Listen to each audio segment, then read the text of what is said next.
자, 우리 하나님께서 여러분 한 분 한 분에게 평화를 부어주시기를 간절히 바랍니다. 또 이 세상을 살아가는 데 필요한 모든 자원과 특별히 사랑의 마음을 풍성하게 부어주시기를 간절히 바랍니다. 여러분, 우리 신앙생활에 표준이 있습니다. 사도행전에 나오는 우리의 신앙의 표준을 잘 봐야 된다고 성서신학자 김회건 박사는 이야기를 합니다. 사도행전에 보면은 표준적인 구원의 경험이 기록이 되어 있다는 거지요. 또 표준적인 성령의 능력을 체험하는 이야기가 기록되어 있다 이야기를 합니다. 표준적인 하나님 나라 경험을 여기에서 볼 수가 있다라고 이렇게 이야기를 합니다. 여러분, 우리의 신앙이 정말 표준적인 그런 그 신앙을 가지고 있는지 확인하는 게 굉장히 중요합니다. 여러분 잘 아실 겁니다. 조폐공사에는 진폐와 위폐를 구별하는 감별사가 있다고 그래요. 감별사를 어떻게 육성을 하느냐 하면은 훈련을 시키는데 하루에 2억 원어치의 지폐를 만지게 한답니다. 여러분 2억 원이 얼마나 될까요? 한번 만져봤으면 좋겠습니다. 그런데 이거를 계속해서 이렇게 만지다 보면은 눈을 감고서도 이거는 진짜, 이거는 가짜, 이거를 구별을 해낼 수가 있다는 거지요.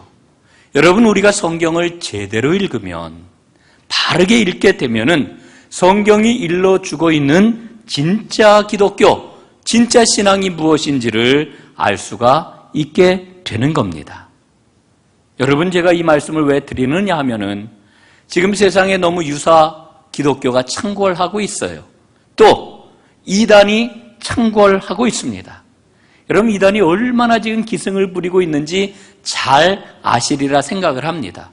특별히 여러 많은 이단들 가운데서 교회에 심각한 위협이 되고 있는 것은 신천지입니다.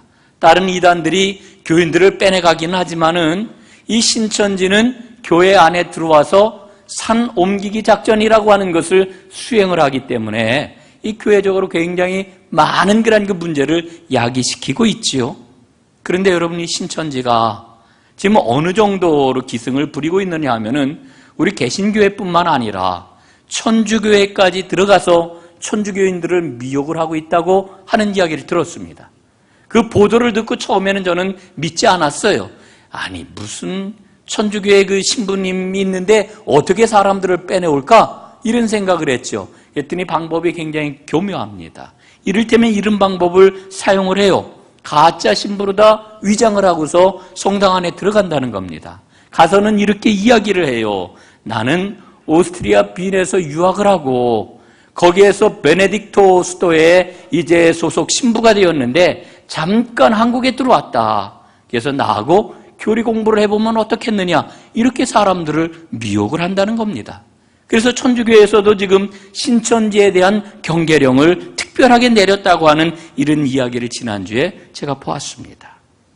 여러분, 혹시라도 주변에서 나는 선교사다, 또 혹은 나는 선교사라고 나가려고 준비를 하고 있다, 그러니까 나와 함께 성경 공부를 해보지 않겠느냐, 혹은 좀 나를 좀 도와줘서 이런저런 일을 한번 해보지 않겠느냐, 이렇게 접근하는 경우가 있다라고 하면은 여러분 꼭 기억하십시오.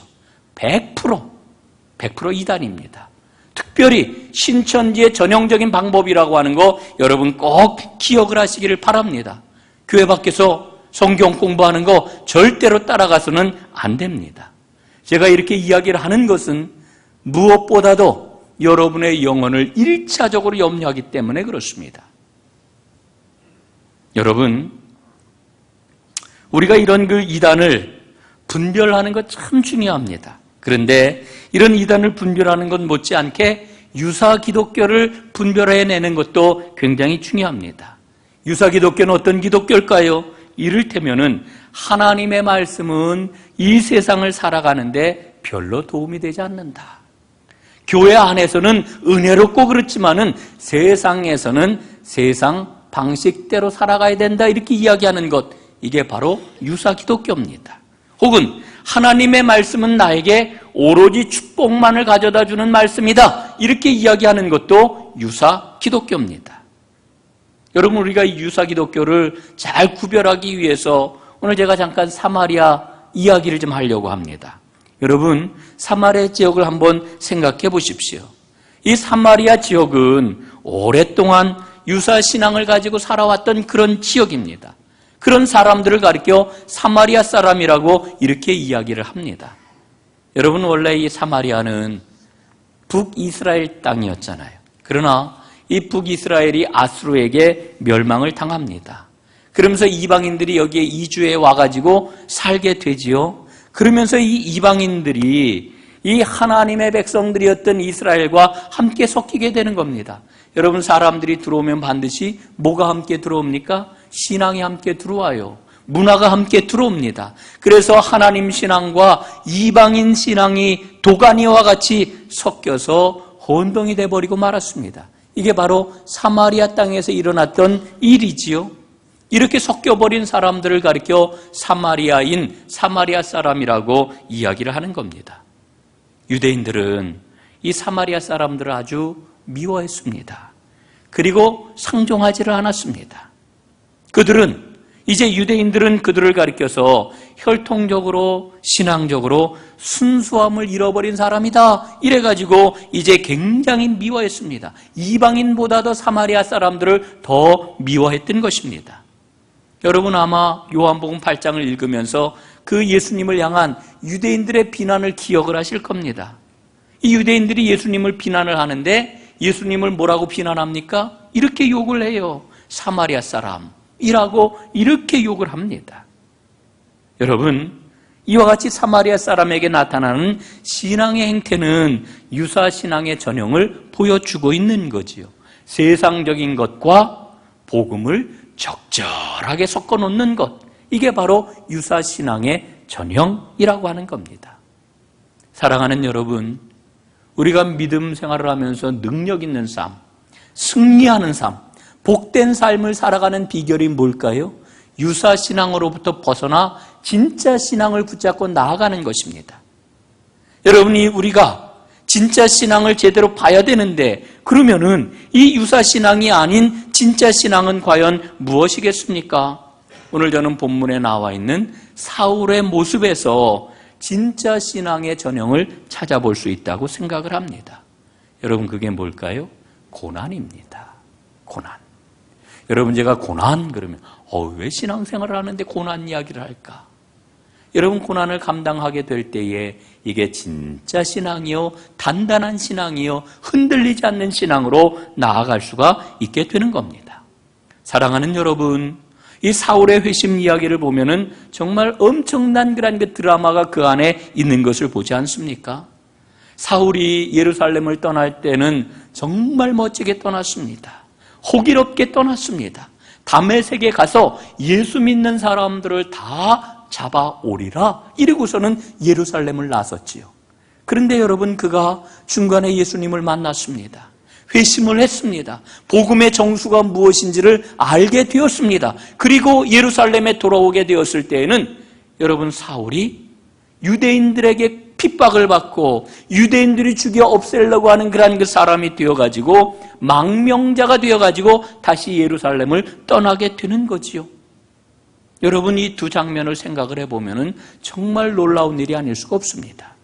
여러분, 어떻게 이 두 장면 사이에 일어난 일이 무엇이길래 사울에게 이와 같은 그런 그 모습이 나타나게 되는 걸까요? 오늘 19절에 보니까요, 이렇게 기록이 되어 있습니다.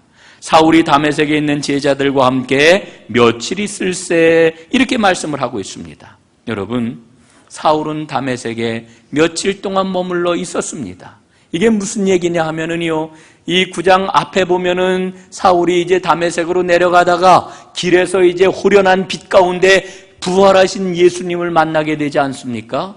그리고 회심을 해요. 그리고 눈이 멀어요. 그리고 다른 사람에게 이끌려가지고 다메섹으로 들어가게 됩니다. 거기에서 아나니아를 비롯한 많은 그런 그 여러 예수를 믿는 제자들을 만나게 되고 그들에게 복음이 무엇인지를 듣게 되는 겁니다. 여러분, 사울이 누굽니까? 당대 최고의 성경의 그런 학식을 갖고 있던 그런 사람입니다.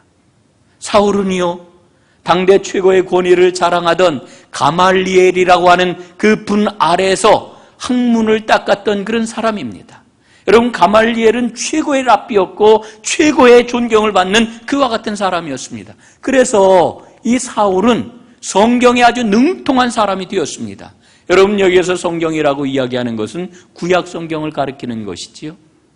그는 구약 성경에 능통한 사람, 엄청난 식견과 안목을 갖고 있는 그와 같은 사람이었습니다. 여러분, 그래 우리가 나중에 바울이 서신서를 쓰게 되는데 그 서신서를 보면은요, 사울이 갖고 있던 구약 성경에 대한 그런 안목들이 곳곳에서 빛을 발하고 있는 것을 우리가 보지 않습니까?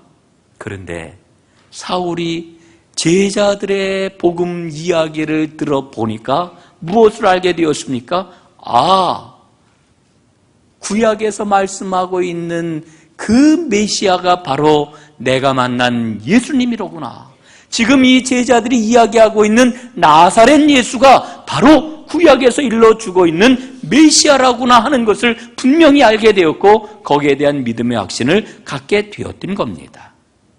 여러분, 그런데 예수가 그리스도이시라고 하는 이 확신을 갖게 되자 사울은 즉시 유대인들이 모여있는 회당으로 달려갑니다. 왜 달려갔을까요? 가서 예수가 그리스도이시라고, 예수가 구원자이시라고 하는 이 복음을 전하기 위해서 회당으로 달려갔던 겁니다. 참 놀랍지 않습니까? 여러분, 우리가 지난주에 피플 퍼즐 세미나를 했어요. 그 피플 퍼즐 세미나를 통해 가지고 사람들이 여러 유형의 사람들이 있구나 하는 것을 우리가 봤는데 그 중에 제일 도드라지는 사람들이 누굽니까? 바울 유형의 사람들입니다. 지도자형이지요. 예? 바울 유형의 사람.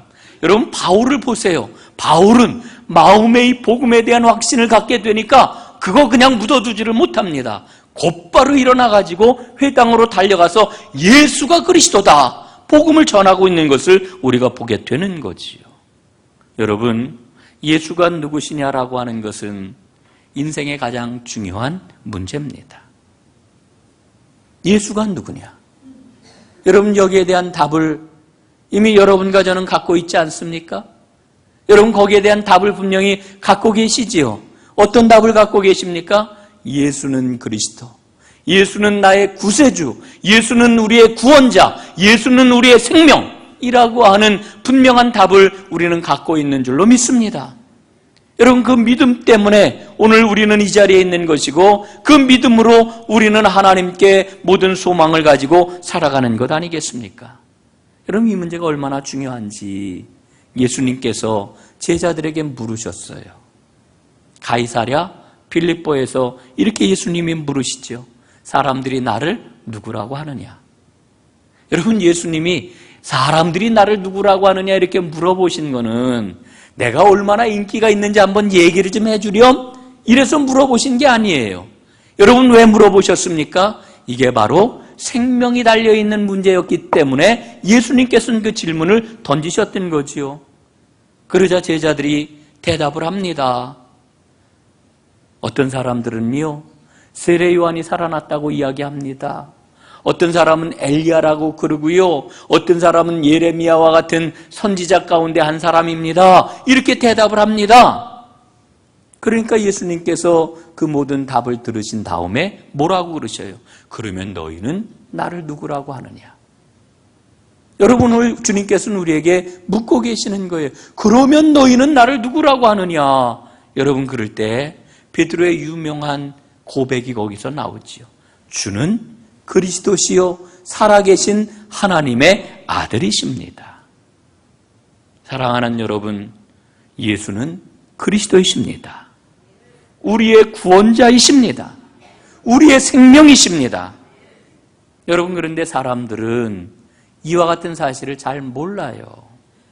사람들이요, 종종 예수 이야기를 하지요. 때로는 예수에 대해서 경론을 벌이기도 합니다. 모두들 예수를 좋아합니다.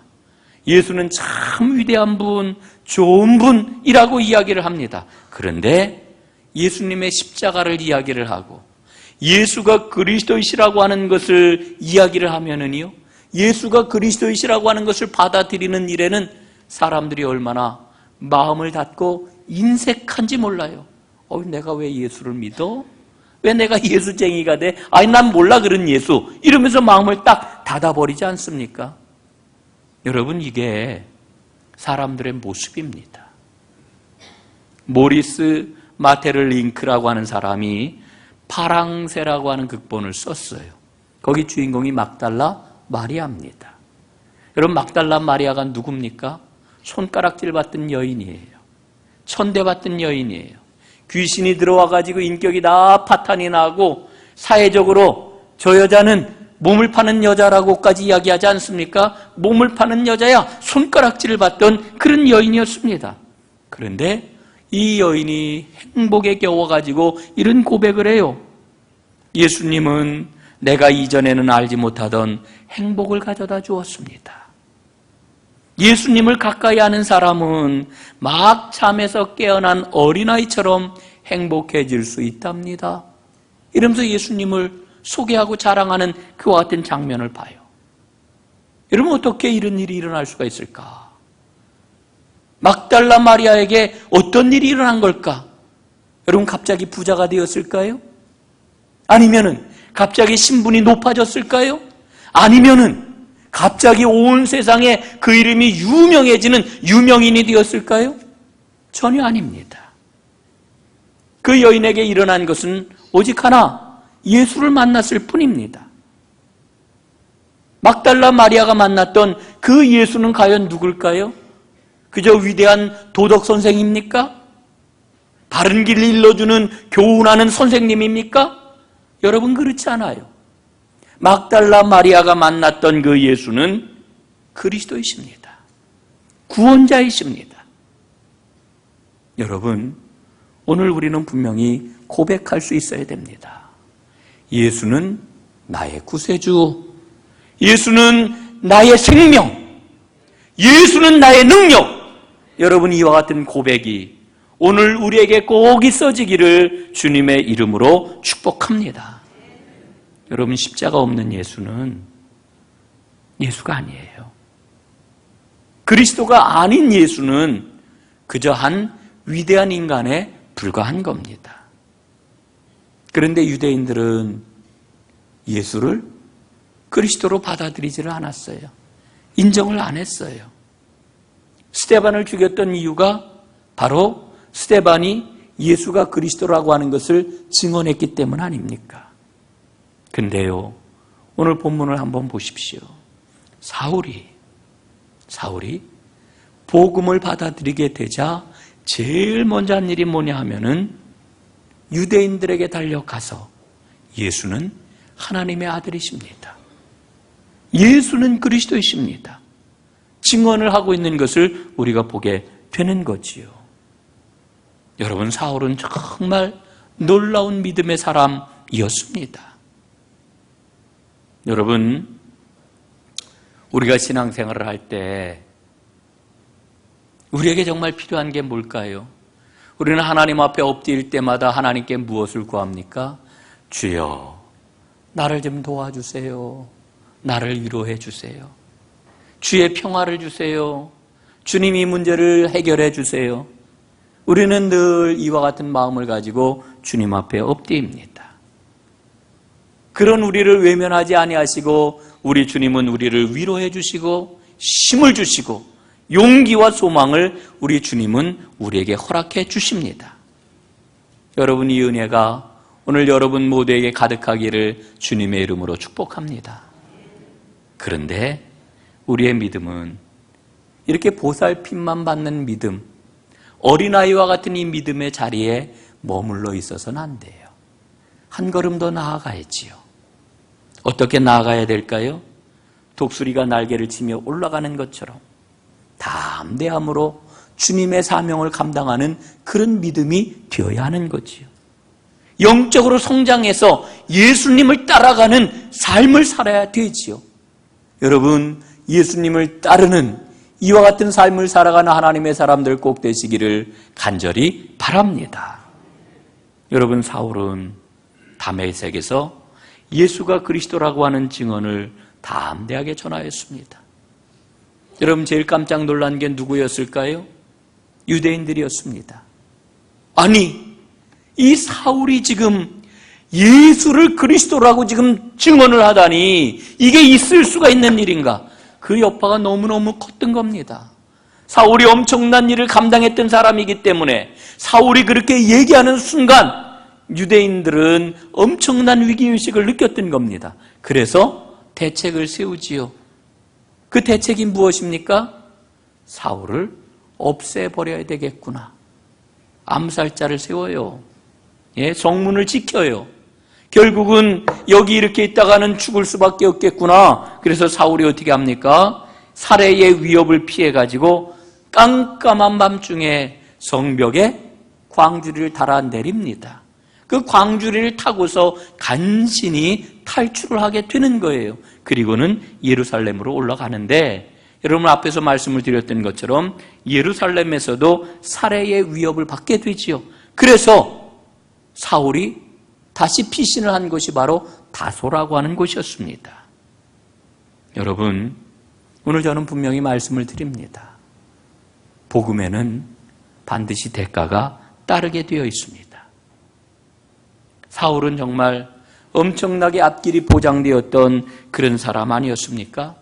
그러나 그는 예수를 믿고 엄청나게 고난을 받는 사람으로 바뀌어지고 말았습니다. 급전직하 인생의 비탈길을 내달리는 그와 같은 사람이 되고 말았습니다. 그는 핍박을 하는 사람이었는데 이제 예수를 믿고 복음을 전함으로 말미암아 핍박받는 자, 살해의 위협을 받는 자가 되고 말았습니다. 정말 생각해 보면은 기가 막힌 이야기가 아닐 수가 없어요. 정말 기막히잖아요. 예? 모든 사람들이 이야기를 했습니다. 아, 사울은 우리 유대교의 차세대 지도자. 사울은 대단해. 어쩌면 저런 열정을 가질 수가 있지? 그러던 사람에서 저런 죽일 놈, 진짜 사울을 죽이려고 하는 그런 일들이 벌어지고 있잖아요. 여러분, 그러나 오늘 여러분과 함께 주목하려고 하는 것은 그의 인생의 드라마가 아닙니다. 정말 우리가 주목해야 될 것은 사울이 어떻게 이와 같은 핍박을 받아들일 수가 있었느냐라고 하는 거예요. 어떻게 인생의 이와 같은 거꾸로 된 역전, 예? 가시밭길과 같은 그 고난의 길을 어떻게 그가 받아들일 수 있었느냐라고 하는데 우리는 주목을 해야 되는 거예요.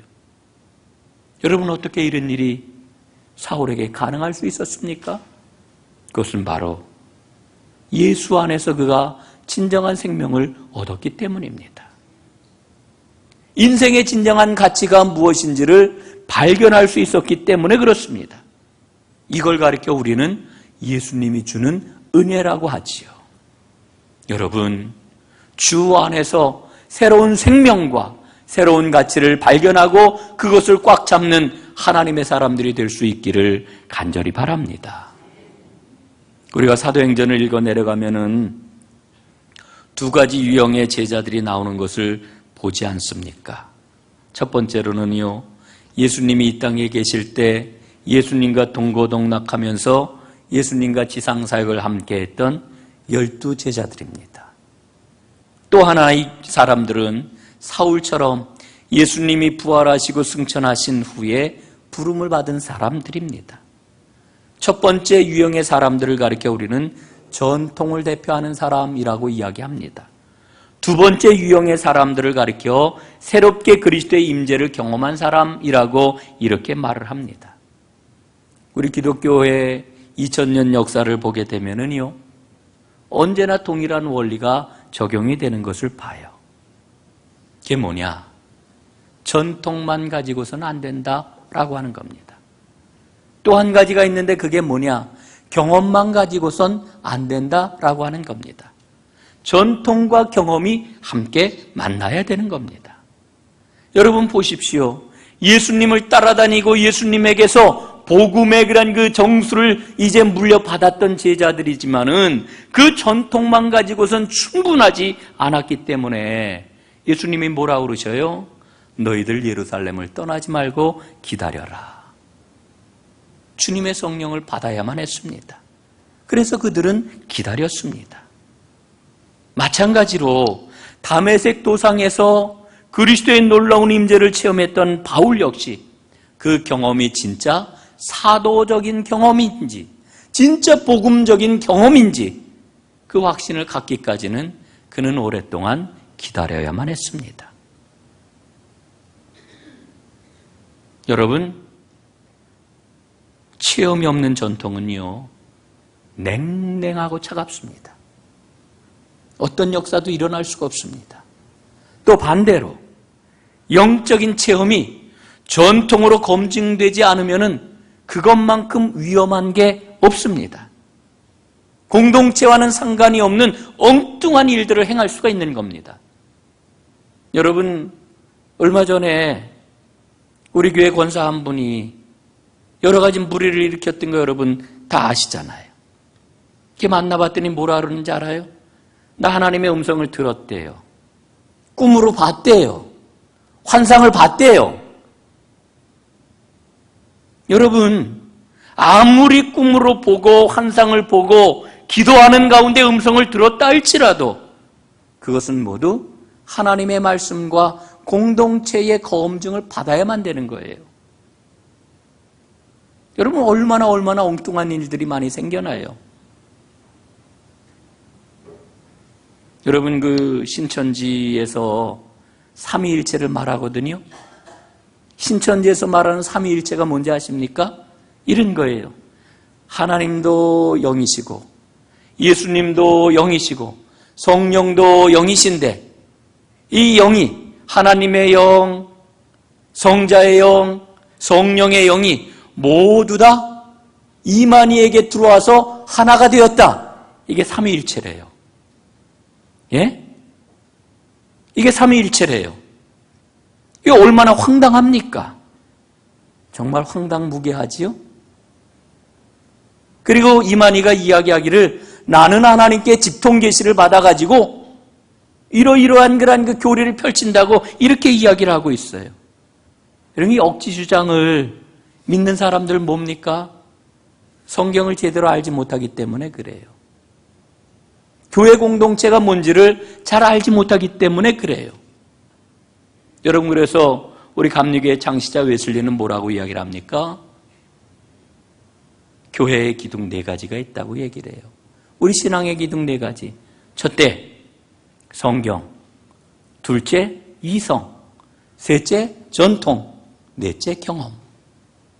성경과 우리의 이성과 그리고 전해져 온 전통과 우리에게 주시는 성령의 그 경험이 이게 다 함께 조화를 이루어야 된다는 거지요. 여러분, 비슷한 이야기를 칼뱅도 합니다. 칼뱅은 뭐라고 이야기를 하는 거 아니? 이중소명을 강조를 해요. 이중소명이라고 하는 게 뭐냐? 어떤 사람이 경험을 아무리 놀라운 경험을 했다 할지라도 그 경험이 공동체인 교회의 검증을 받지 않으면은 그것은 온전한 게 아니다라고 하는 거예요. 종종 그런 사람들 있잖아요. 나 소명을 받았다. 예? 그 소명이 어디에서 검증이 돼야 된다고요? 공동체인 교회에서 검증이 될 때 그게 진짜 소명이라고 하는 거예요. 여러분, 우리 똑똑히 알아야 됩니다.